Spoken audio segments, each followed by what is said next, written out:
Okay, and so the way that the BJP came to power, because you were saying that the Congress basically operated really well during the recession, okay, and then in 2014 the BJP came to Yeah. power. What exactly made it such that they got to power, right? Like, did people have any They're particular? populists. They do exactly what Trump does, but like on steroids. Right? It's just vibes over facts, right? They don't care. It's just that like he's the guy who's going to talk about the Hindu people who are being suppressed, even though they're not being suppressed at all. Like he's the guy who's going to like shove like stick it to the Muslim people or the Muslim sympathizers. They obviously the misinformation camps like it has been proven that like Facebook affected the elections Really?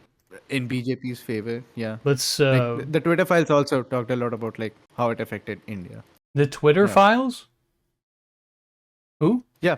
I think back in 2016, a lot of like a lot of countries exposed this like big thing that uh wait, hold up, what did hold up? I think I'm confusing a little bit.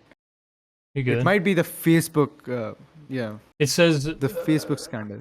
okay. I'm trying to. When was the Facebook scandal? Was that in 2014 to get Modi elected, or was that like more recent? No, yeah, this is back in 2014. I see. Okay.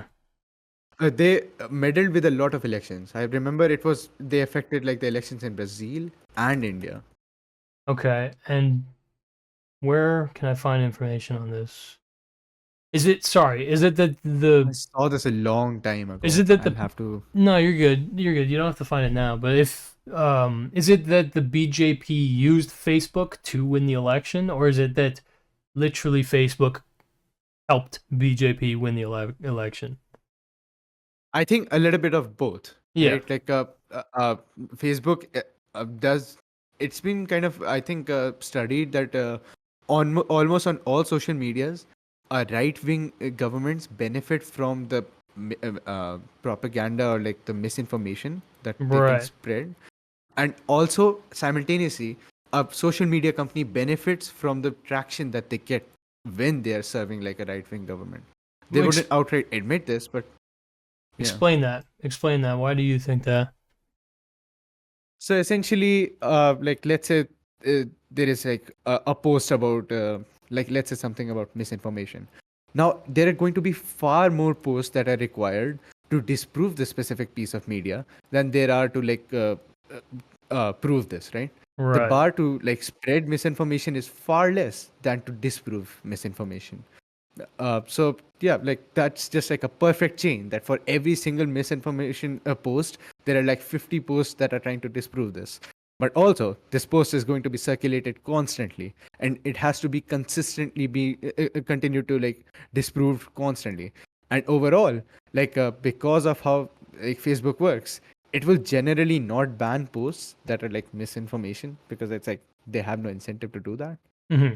But let's say there was a documentary, for example, BBC released, and let's say if Modi wants it banned from, let's say, Twitter, uh, they will immediately comply. Like Yeah. they have no problems like doing that. There have been multiple people banned that were talking about the inefficiencies of the Indian government on Twitter. That were very high-ranking, people or very like popular celebrities. It was pretty obvious that like they weren't banned for any specific reason. It was banned because probably the Indian government requested for it. And what do you know? Later in I think 2022 or 2023, we found out that was the case. That it was like a Twitter actually complying with the Indian government Yeah. I mean back in. that makes perfect Yeah. sense to me. I mean, I'm capital as power pilled, so I understand that when it comes to a government and a company, if that company wants to operate within that country, they have to basically do what the government wants, the current controlling government. You know what I mean? Because the biggest threat to a company in any jurisdiction is almost always going to be the existing government. You know what I mean? Um, Yeah. yeah, yeah. Uh, so like it was definitely the populist movements in India that right wing people just spreading blatant like fear mongering people into believing that yeah like your greatest threat is like Muslims. And like there is also this extremely big propaganda that like Muslims can like say really bad things and do really bad things against Hindus, and Hindus aren't allowed to talk about this. But if Hindus do anything against like Muslims, like everybody will talk about this. And what they will do is that they, as Hindus, will constantly criticize Muslims. But whenever you question them, as in like, why are you being so hateful? Why are you clearly like supporting this violence against Muslims? And they're like, well, they nobody ever says anything that Right. Hindus are being victimized, right? It's Yeah. a false dichotomy where they constantly get to like spread hate and like support violence and support bad things under the guise that they are not allowed to do this, as if this is not mainstream, even though it is. It is 100% mainstream. Right.